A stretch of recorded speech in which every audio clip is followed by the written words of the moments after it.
آپ کا وہی بد نماش چہرے والا شخص جن کی لڑی آج تک چلی آ رہی ہے، یہی عاصم منیر صاحب کے والد محترم جو تھے اس وقت، یعنی جن کے بارے میں ایوب خان صاحب لے لیں، تو انہوں نے اس چیز کو بالکل نہیں سوچا کہ قائد یا ان کی کوئی عزت یا ان کی انٹیگریٹی ہے، یا فاطمہ جناح کی، یا فاطمہ جناح کو بھی انہوں نے جو ہے انڈین ایجنٹ تک قرار دیا۔ اور ان لوگوں نے آج تک جتنے پڑھے لکھے لوگ تھے، فیض احمد فیض جیسے، حبیب جالب جیسے لوگ، ان تمام لوگوں کو جو ہے غدار وطن ڈکلیئر کیا، اور خود یہ محب وطن بنے رہے۔ حالانکہ یہ وہ ان سے جنی کراہت آتی ہے ان کے چہرے دیکھ کر، ان کی سوچ کے اوپر لعنت بھیجنے کو دل کرتا ہے، لیکن انہوں نے اپنی ہٹ دھرمی کا مظاہرہ کیا۔ اور اب جو بات ہم کر رہے ہیں، اگر بالفرض ایسی ہی بات ہو، یعنی ان کی مسز عاصم منیر صاحبہ کا یہ کہہ لیں کہ خواہش ہو ان کی کہ وہ چاہتی ہوں کہ عید ہم نے آج ہی کرنی ہے، تو کون ہے جو ملک میں ان کو روک سکتا ہے؟ یہ جو ہم کہتے ہیں نا جی، ہمارے مذہبی رہنما، ہمارے ملا حضرات، ہمارے مولوی حضرات ان کو روک لیں گے، تو یہ ایک لطیفہ ہے۔ کیونکہ یہ لوگ آج کل آپ جائیں کہیں چلے جائیں، یہ جناب بیان بازی کر رہے ہیں فلسطین کے لیے، ادھر ادھر، یا اللہ فلسطین کو ایسے کر، یہ کر، مسجدوں میں روتے ہیں، وہاں ان کے لیے آسانیاں پیدا کر۔ یہ آسانیاں تم لوگوں کو چاہیے، کیونکہ قائد اعظم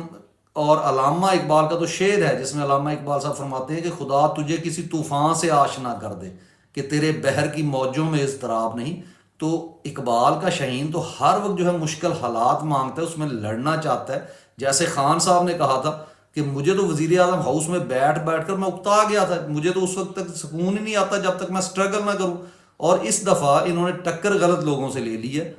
جو کہ ہر صورت ان کو ناکام کریں گے، اور آزادی کا سورج جو ہے وہ طلوع ہونے والا ہے۔ تو بہر بات ہو رہی تھی، یہ مولوی حضرات جو بڑے آتے ہیں نا، یہ قابو میں نہیں آتے، جو یہاں پہ شیعہ سنی فسادات اور دوسری چیزیں، کبھی یہ جناب وہاں پہ دھرنے دیتے ہیں، کبھی کہیں پہ دھرنے دے رہے ہیں، یہ صرف اور صرف پاکستانی کرپٹ اسٹیبلشمنٹ کی وجہ سے ہوتا ہے۔ ان کی شہ پر یہ کودتے ہیں، ادروائز ان میں جرت ہی نہیں ہے کہ یہ کوئی بات کر سکے۔ اب کتنے یہ جو ہے وہ کہتے ہیں امر بالمعروف کے لیے نکل رہے ہیں، یعنی انہوں نے ڈرامہ لگایا ہوا ہے فلسطین کے لیے دعائیں کرنے کے لیے، حالانکہ ان کو معلوم ہونا چاہیے کہ فلسطین میں اس وقت مکمل طور پر لوگوں نے خوف کے بت جو ہے پاش کر دیے ہیں، وہ اللہ کی راہ میں لڑ رہے ہیں۔ ان کے لیے جو ہے وہ یہ چیز نہیں ہے کہ آپ کی طرح وہ آسانیاں ڈھونڈ رہے ہیں، وہ تو جہاد کر رہے ہیں، شہید ہو رہے ہیں، جنت میں جا رہے ہیں۔ جو پیچھے بچ رہے ہیں وہ اپنے آپ کو تیار رکھے ہوئے ہیں، اور یہ ہے اصل زندگی۔ اور یہاں پہ کیا ہے، یعنی سارا دن ناچ گانا، ڈانس،